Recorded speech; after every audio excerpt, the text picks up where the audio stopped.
오늘의 부활의 사건은 역사적인 사건인가? 우리 기독교의 가장 핵심적인 교리는 부활입니다. 기독교에서 부활을 빼버리면 기둥 없는 집입니다. 우리 사람 몸에 뼈대가 없다고 생각을 한번 해보십시오. 사람이 존재할 수가 없습니다. 마찬가지로 부활이 없는 기독교는 존재할 수가 없습니다. 문제는 죽은 사람이 어떻게 살아나나. 그래서 이 기독교의 신앙의 신비는, 종교의 신비는 바로 생명이 살아나는 사건입니다. 성경이 기록했으면 그냥 믿으면 되지, 그걸 뭘 따져. 그런 사람들이 있습니다. 무조건 덮어놓고 믿어. 그러나 그 믿음도 좋은 믿음이긴 하지만은, 그러나 안 믿는 사람이 많잖아요. 왜 안 믿는가? 부활을 가능하지 않는 이야기를 믿으라 그러니 그게 허구다, 허구. 그래서 오늘은 특별히 안 믿는 사람 입장에서 부활이 진짜 역사적인 사건인가 아닌가를, 또 어떻게 죽은 자가 살아날 수 있는가. 참 부활은 무슨 부활. 그래서 여러 가지 반대 허구라는 주장들이 있습니다. 지금까지 살아난 사람이 있으면 나와보라 그래. 논리적으로, 의학적으로, 과학적으로, 생물학적으로, 상식적으로 불가능한 일을 가지고 부활했다?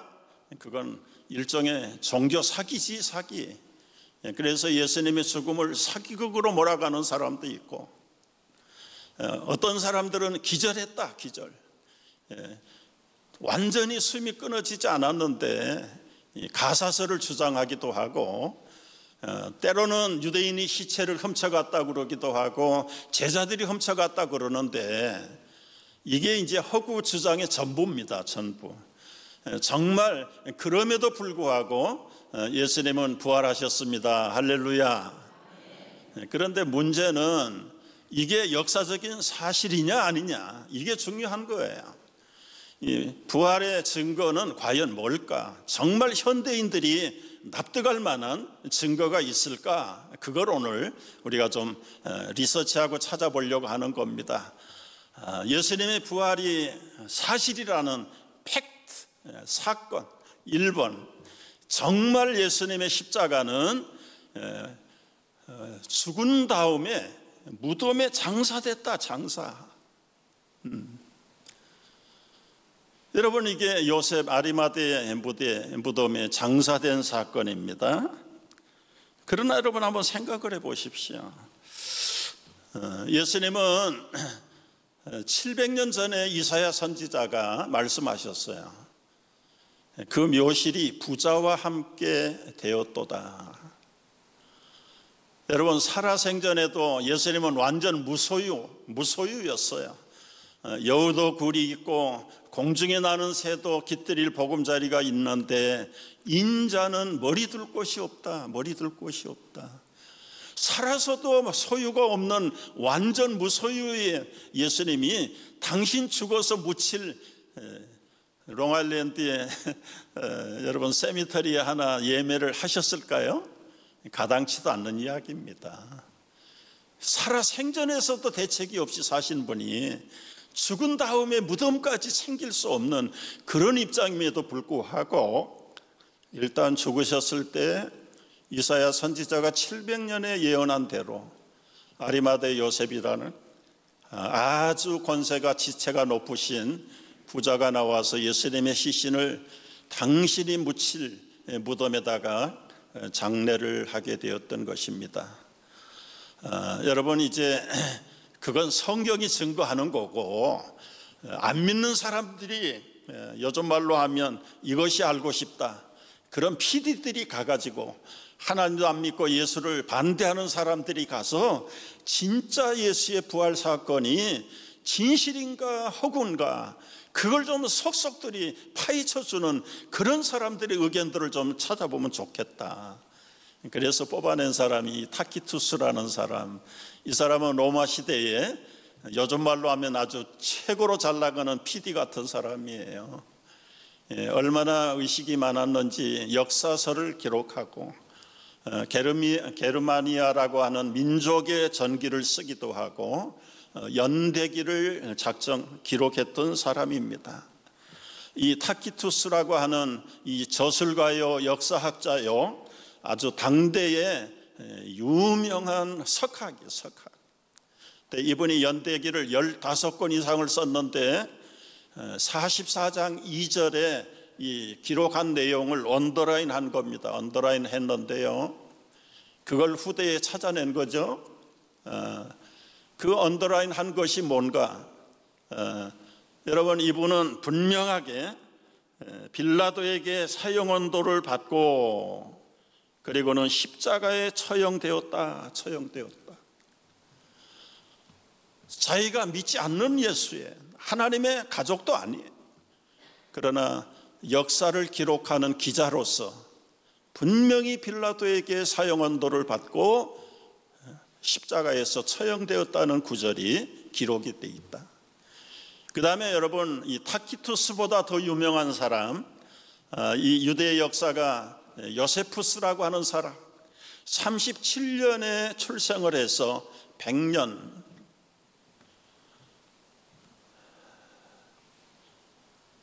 이 사람은 얼마나 유명한 사람이냐 하면은 로마의 유명한 장군이 그 갈릴리 지역, 유대 지역을 맡은 사령관입니다. 사령관.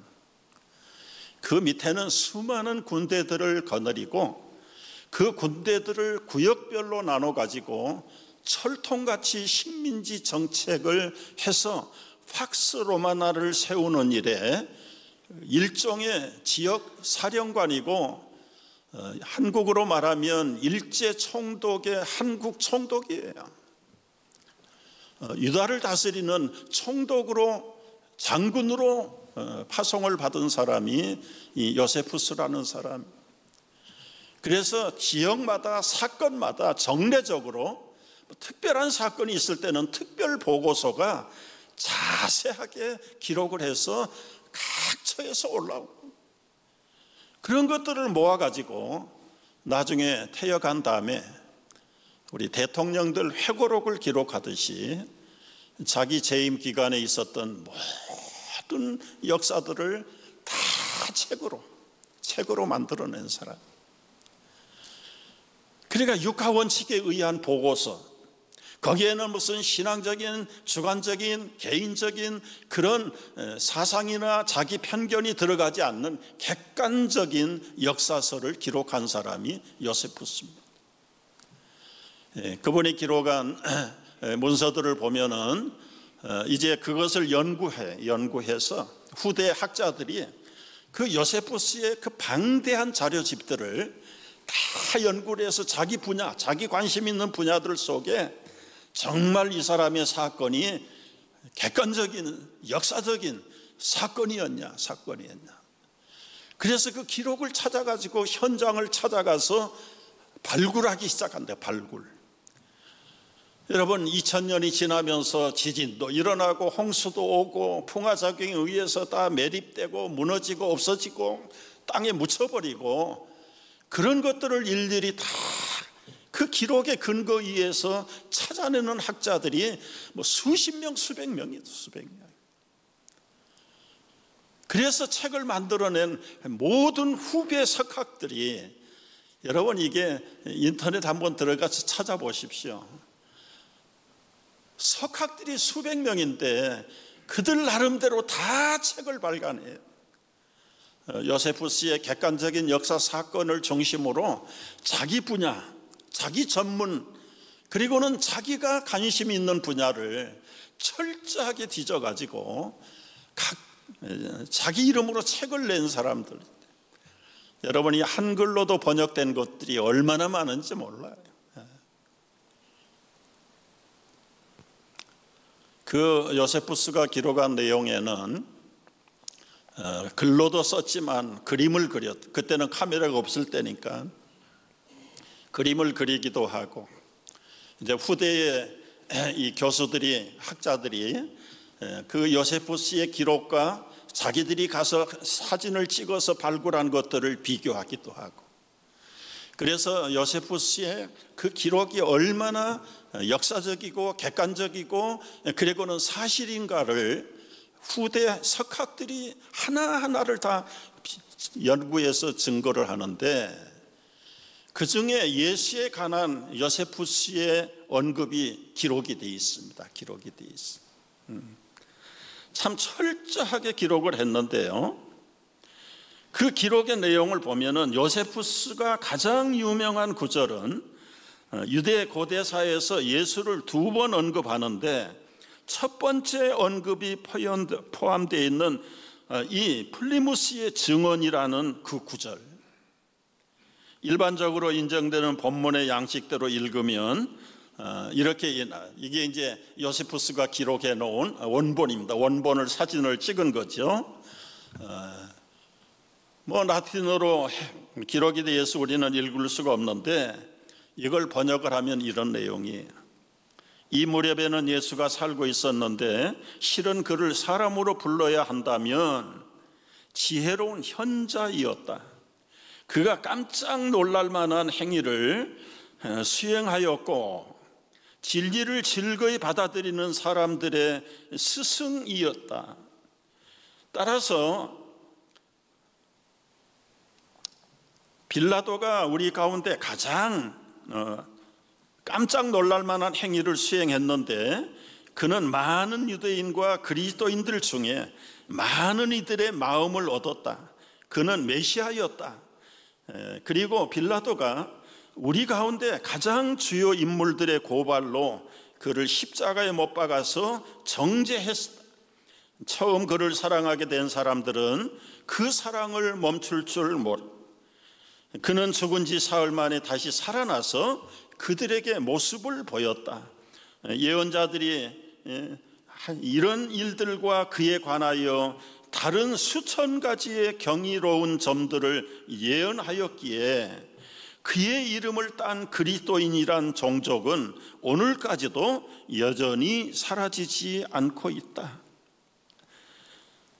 여러분, 이게 계속됩니다. 계속되는데 여기 잠깐 소개하면 이런 말씀이세요. 그리스도의 추종자가 아닌 다른 사람이 글을 썼다고 보기에는 예수를 향하여 너무 긍정적인 경향을 띠고 있다. 그렇기 때문에 이 글의 진위 여부가 논란이 되고 있는데, 이건 이제 후대 학자의 이야기입니다. 그 인용된 문구 중에서 이탈릭체로 표시된 부분들, 이 아래 부분들 말이죠, 이것은 오리겐이라고 하는 교부가 요세푸스가 예수를 메시아로 믿지 않았다라고 진술하고 있는데, 요세푸스는 예수 안 믿었죠. 그러나 객관적으로 장군이었고 로마에 고위직에 있던 사람이 예수를 믿을 이유가 없어요. 그럼에도 불구하고 그 빌라도 총독을 중심으로 해서 이루어진 예수 처형 사건에 대한 객관적인 기록은 썼는데, 자기는 예수 믿지 않으면서 결국 이 보고서는 예수는 메시아였다.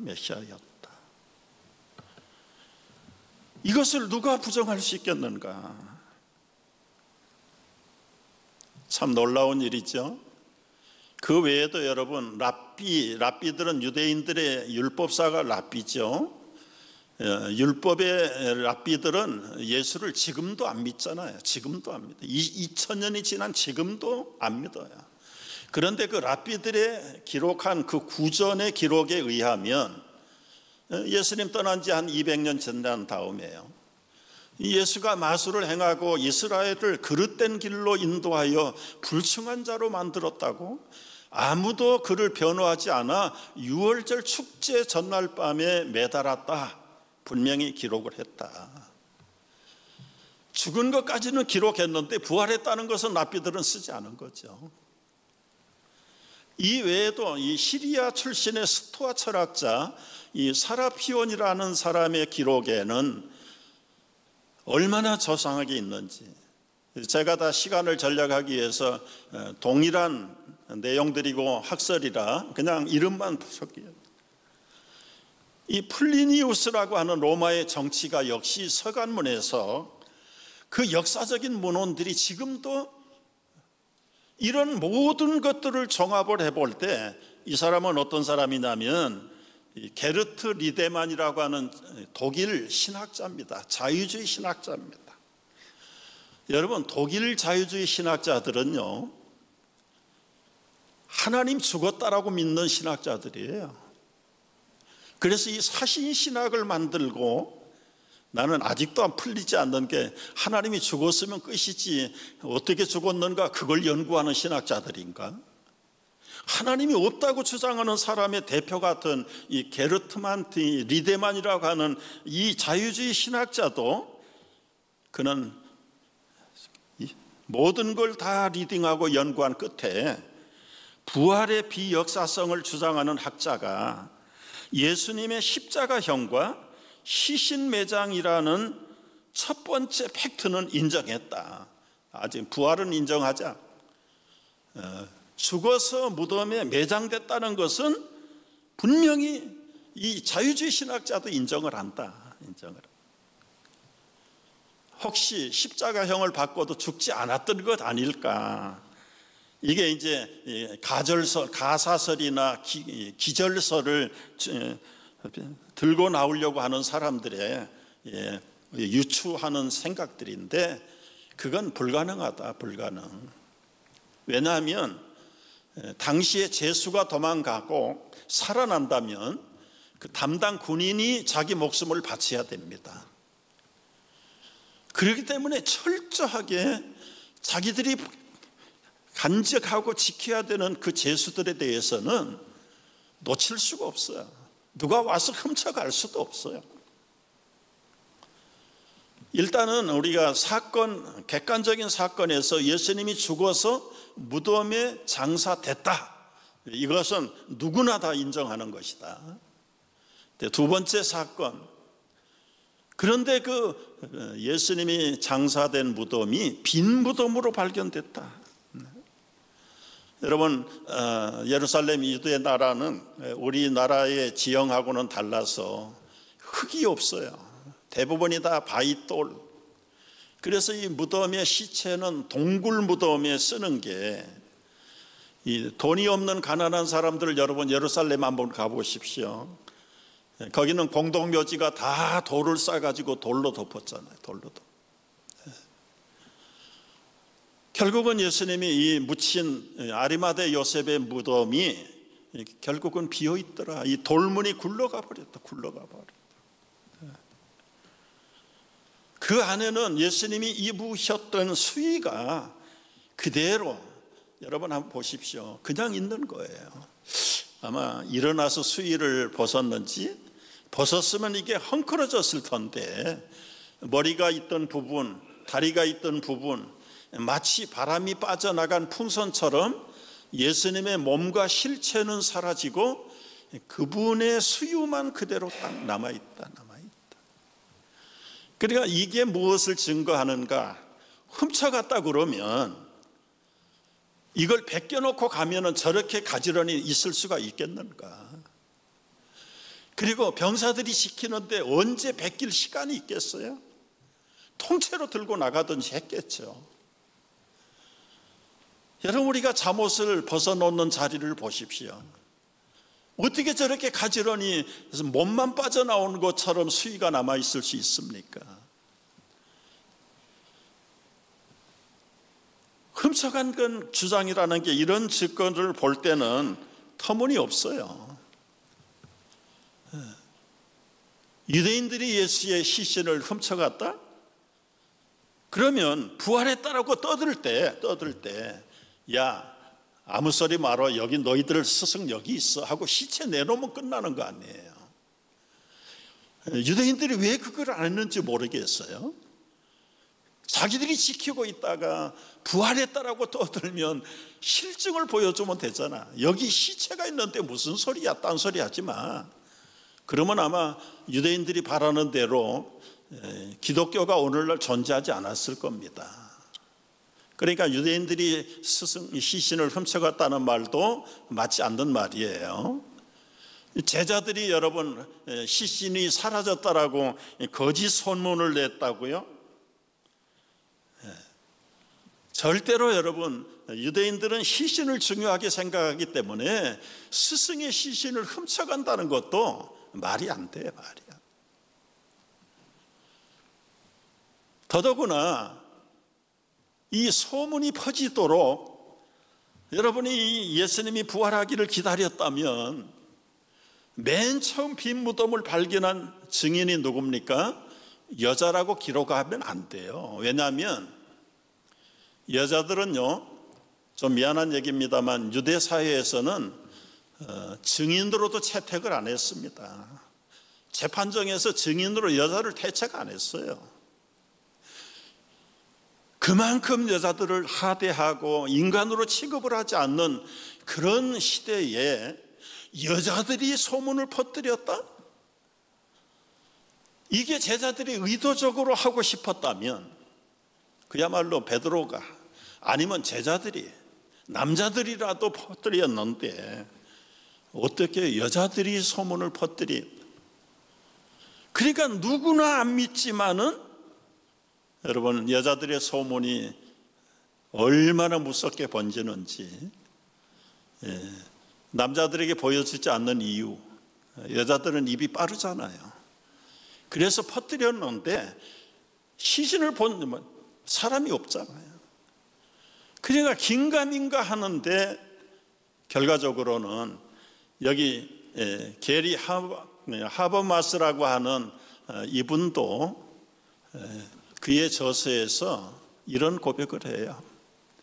1975년부터 예수의 빈 무덤에 의해 씌어진 2200개의 문헌들을 조사한 결과 2200개의 기록들을 조사해 봤는데 75%의 학자가 예수의 무덤이 빈 상태로 발견됐다는 역사적인 사실을 받아들였다.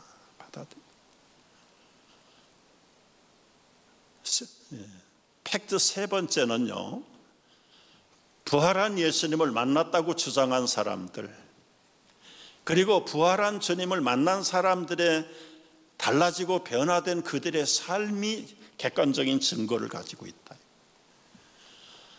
여러분이 부활하시고 40일 계셨죠. 십자가에서 죽으시고 그리고 3일 만에 부활하셔서 40일을 계시다가 승천하셨습니다.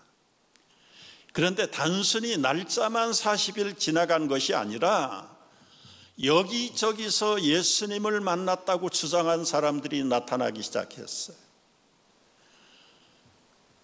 심지어는 의심 많은 도마에게까지 옆구리에 창자국에 손을 넣어봐라, 손을 넣어봐라. 십자가에 못자국을 만져봐라. 의심 많은 도마가 만져보지 못하고 주여 내가 믿나이다. 수많은 제자들에게 나타났어요. 이 제자 저 제자 나타나고요. 실망하고 자기 마을 엠마오로 돌아가던 제자들에게도 부활하신 주님이 길동무의 모습으로 나타났어요. 척 보면 예수님인 줄 몰랐잖아요. 하루 종일 길동무인 줄 알고 얘기하고 가다가 저녁에 식사 시간 때서 식당에 가서 예수님이 떡을 떼주시는 누가 보면 그 말은 없어요. 떡을 떼주시는 순간에 눈이 밝아져 가지고 이분이 부활하신 메시아구나. 그때는 예수님이 사라지고 안 계셨죠.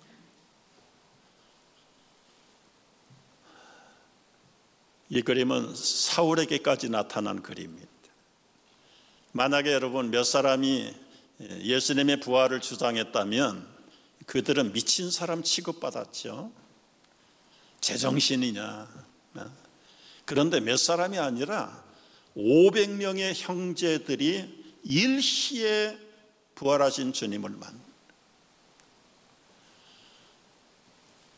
여러분 500명 이상이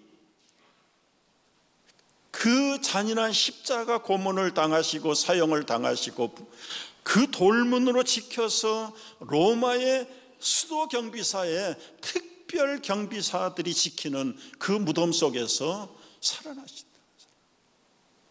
흩어졌던 제자들이 다 모여듭니다.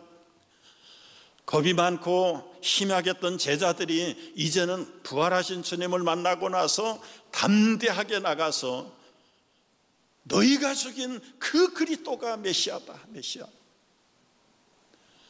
이 제자 저 제자들이 여러분 담대하게 예수님의 부활의 증거를 하기 시작.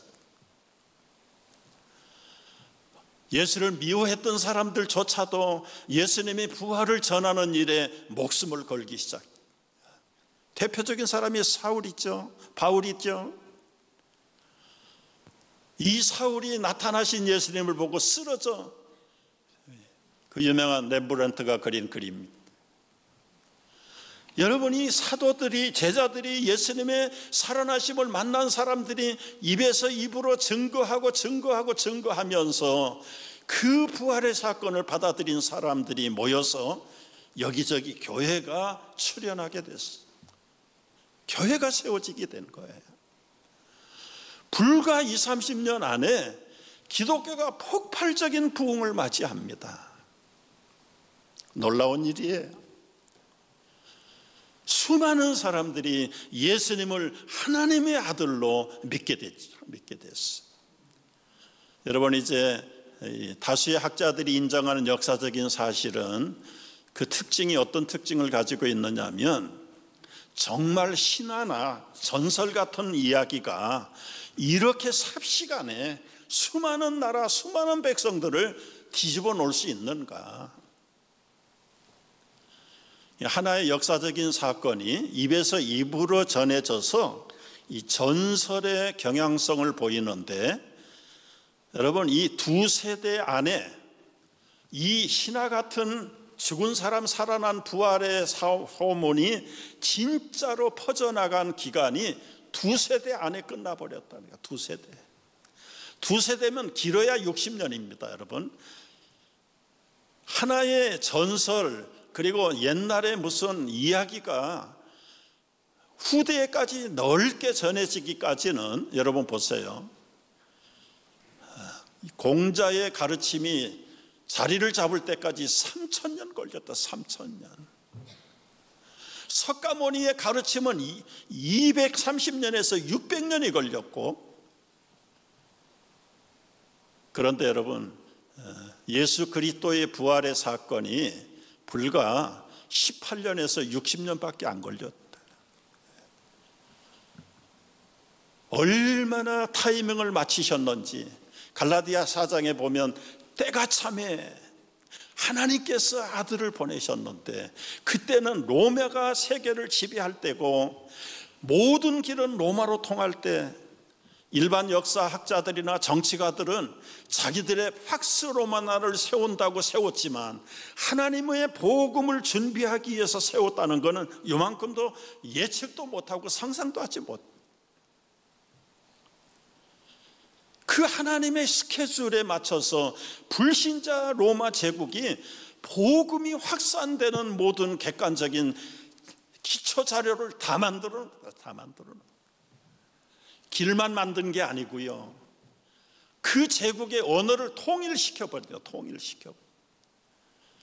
라틴어로 헬라어로 통일을 해가지고, 여러분 옛날 중국에서 많이 듣던 얘기 아닙니까? 강 건너 사람들에게도 말이 틀려서 대화가 되지 않는다는, 소수 부족들이 쓰는 방언들과 그 자기들의 종족의 언어들이 수백 수천 가지로 갈라져 있는데, 하나님은 로마라고 하는 제국을 통해서 정치를 통일하고 언어를 통일하고, 그리고는 모든 교통과 문화를 통일합니다. 통일. 그런 사이에 예수 그리스도의 죽으심과 부활의 이 놀라운 사건을 중앙에다 터뜨립니다. 바울이 그래서 로마를 그렇게 가고 싶어 했던 이유가, 결국은 60년 안에 이 복음이 세계 4분의 1을 차지했다.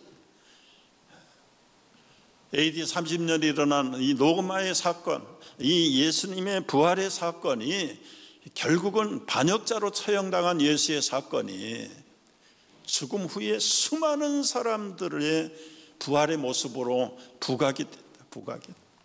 믿지 않는 사람들조차도 예수가 하나님의 아들이었다는 사실을 믿고 회개하고 세례를 받고 성령의 체험을 하면서 그들이 십자가의 증인, 부활의 증인, 그 증인들 때문에 오늘 우리가 여기 있는 거예요. 여러분, 목격한 증인들이 예수님을 부활을 증거했는데요, 오늘 5장 8절 한번 5절에서 8절 말씀 다 같이 읽어봅니다. 게바에게 보이시고 그 후에 12제자에게와 그 후에 500여 형제에게 일시에 보이셨나니 그 중에 지금까지는 대다수가 살아있고 어떤 사람은 잠들었으며 그 후에 야고보에게 보이셨으며 그 후에 모든 사도에게와 맨 나중에 만삭되지 못하여 난 자 내게도 보이셨다. 바울 사도가 기록한 거죠. 따라서 예수님의 부활 사건은 다 같이 역사적인 사건이다.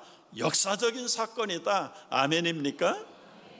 문제는 이 역사적인 객관적인 사건, 부활을 이제는 여러분이 만날 차례예요. 여러분이.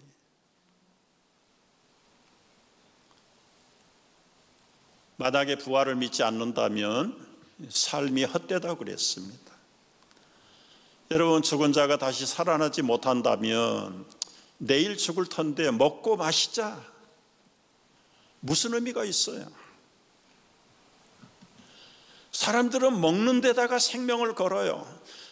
남들이 안 마시는 것을 마셔보는 것을 최고의 특권으로 생각해요. 이런 사람은 내일이 소망이 없는 거예요.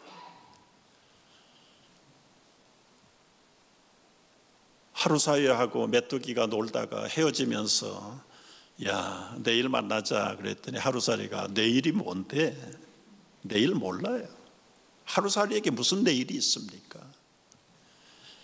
메뚜기하고 항새가 놀다가 헤어질 때 내년에 만나자 그랬더니 메뚜기는 내년이 뭔지 모르는 거예요.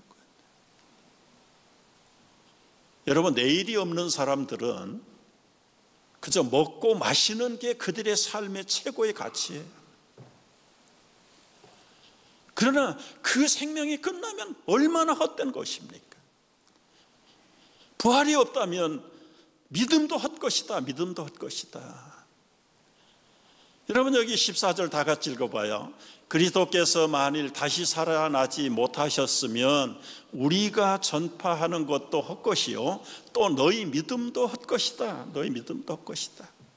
기독교 교리가 헛것이란 말이에요. 우리가 여기 와서 이렇게 시간을 투자할 필요가 없는 거예요.